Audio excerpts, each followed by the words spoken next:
Congress party వాళ్ళు YS షర్మిలను PCC అధ్యక్షురాలుగా ఎలా పెట్టారో నాకైతే అసలు అర్థం కావట్లేదు. ఏదైనా ప్రజా సమస్యలు ఉంటే ప్రభుత్వాన్ని ప్రశ్నించాలి.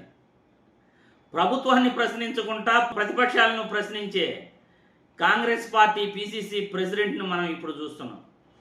ప్రతిపక్షాలను ప్రశ్నిస్తున్న ఈ పిసిసి కాంగ్రెస్ పార్టీ అధ్యక్షురాలకి కనీసం ప్రభుత్వాన్ని ప్రజా సమస్యల పట్ల ప్రశ్నించాలి అనే ధ్యాస అయితే లేదు.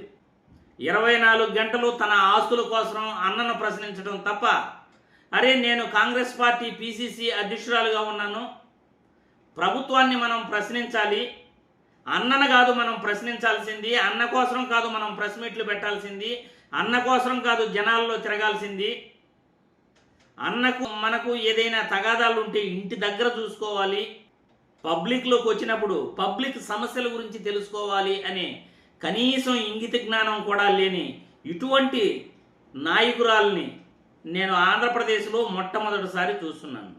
ఇంతకీ షర్మిల గారు ఏం మాట్లాడారో సోషల్ మీడియాలో వైరల్ అవుతున్న ఈ వీడియో చూసిన తర్వాత మళ్ళీ దీనిపై చర్చించుకుందాం. మరి ఇంతవరకు కూడా కనీసం పులివెందుల కాన్స్టిట్యుయెన్సీ అంటే మాజీ ముఖ్యమంత్రి జగన్మోహన్ రెడ్డి గారి కాన్స్టిట్యుయెన్సీలో కూడా ఇక్కడ కూడా కోల్డ్ స్టోరేజ్ ఫెసిలిటీ ఇంతవరకు ఏర్పాటు చేయలేదు అంటే ఇది నిర్లక్ష్యం కాకపోతే ఇంకేమి? వెనకాల కనిపిస్తా ఉంది కదా బ్లూ అండ్ వైట్. చూసారుగా షర్మిల గారు ఏం మాట్లాడుతున్నారు. షర్మిల గారికి రాజకీయం అంటే కుటుంబ సమస్యలే అనుకుంటా ఉంది కాబోలు. ఎంతసేపు వివేకానందరెడ్డి హత్య గురించి, లేకపోతే అవినాష్ రెడ్డి పైన పడి ఏడవటం, జగన్మోహన్ రెడ్డి తన ఆస్తులలో తనకు వాటా ఇవ్వలేదని ఏడవటం, ఎంతసేపు ఆ గోల కాదమ్మా రాజకీయం అంటే. రాజకీయం అంటే ప్రజా సమస్యలపైన పోరాడమని, ప్రజా సమస్యలపైన ప్రభుత్వాన్ని నిలదీయమని అర్థం. అంతేగాని మీ కుటుంబ సమస్యలను ప్రజల మధ్యకు తీసుకుని వచ్చి ప్రజలపైన రుద్దటం కాదు రాజకీయం అంటే. కోల్డ్ స్టోరేజ్ హోములు కావాలంటే ప్రభుత్వాన్ని ప్రశ్నించాలి. రాష్ట్రంలో కోల్డ్ స్టోరేజ్ హోములు కావాలంటే ప్రభుత్వాన్ని ప్రశ్నించాలి, చంద్రబాబు గారిని ప్రశ్నించాలి.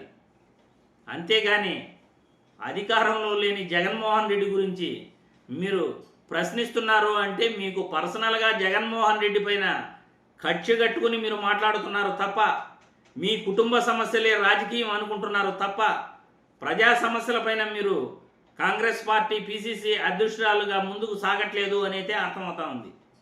ఇటువంటి పిసిసి అధ్యక్షురాలని ఎన్నుకున్న ఆ కాంగ్రెస్ పార్టీ నాయకులకు అసలు బుర్ర ఉందా లేదా అని నేను ఈ వీడియో ద్వారా ప్రశ్నిస్తున్నాను.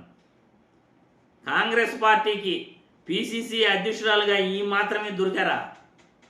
చంద్రబాబు రాయిచ్చే స్క్రిప్ట్ను చదివే షర్మిల ప్రజా సమస్యల గురించి ప్రశ్నించాల్సింది పోయి ఎంతసేపు జగన్మోహన్ రెడ్డి పైన పడి ఆడుస్తూ ఉంది. అమ్మ పిసిసి అధ్యక్షురాలుగా ప్రజా సమస్యల గురించి ప్రభుత్వాలను నిలదీయండి, ప్రజల మధ్యకి రండి, అసలు రాష్ట్రంలో ఏం జరుగుతూ ఉందో కనుక్కోండి. రాష్ట్రంలో గత ప్రభుత్వంలో ఏం జరిగింది, ఈ ప్రభుత్వంలో ఏం జరుగుతూ ఉంది, గత ప్రభుత్వంలో జగన్మోహన్ రెడ్డి ఏమేం చేశాడు రాష్ట్రానికి, ఈ ప్రభుత్వం ఏమేం చేస్తూ ఉంది, ఎన్నికల హామీలు నిలబెడతా ఉందా లేదా, దీనిపైన ప్రభుత్వాన్ని, కూటమి ప్రభుత్వాన్ని నిలదీయాలి. అంతేగాని కోల్డ్ స్టోరేజ్ హోములు కావాలంటే జగన్మోహన్ రెడ్డి గారిని అడిగితే కోల్డ్ స్టోరేజ్ హోములు రావు.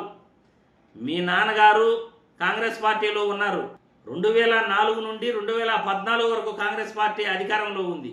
రాష్ట్రాన్ని ఎక్కువగా పరిపాలించింది కాంగ్రెస్ పార్టీ. మరి కాంగ్రెస్ పార్టీ రాష్ట్రానికి కోల్డ్ స్టోరేజ్ హోములు ఎందుకు తీసుకురాలేదు? దీనికి సమాధానం చెప్పండి. ప్రజా సమస్యలపైన ప్రభుత్వాలను నిలదీస్తే మీకు మర్యాదగా ఉంటుంది, మీకు గౌరవం ఉంటుంది. అంతేగాని పిసిసి అధ్యక్షురాలుగా కాంగ్రెస్ పార్టీకి నేను కూడా ఒక అధ్యక్షురాలని, పిసిసి ప్రెసిడెంట్ని అని చెప్పుకుంటూ జగన్మోహన్ రెడ్డి పైన, ప్రతిపక్షాలపైన మాట్లాడటం కాదు. ప్రజా సమస్యల గురించి ప్రభుత్వాన్ని నిలదీయాలి. అది తెలుసుకుని మీరు పిసిసి ప్రెసిడెంట్గా కాంగ్రెస్లో కొనసాగండి.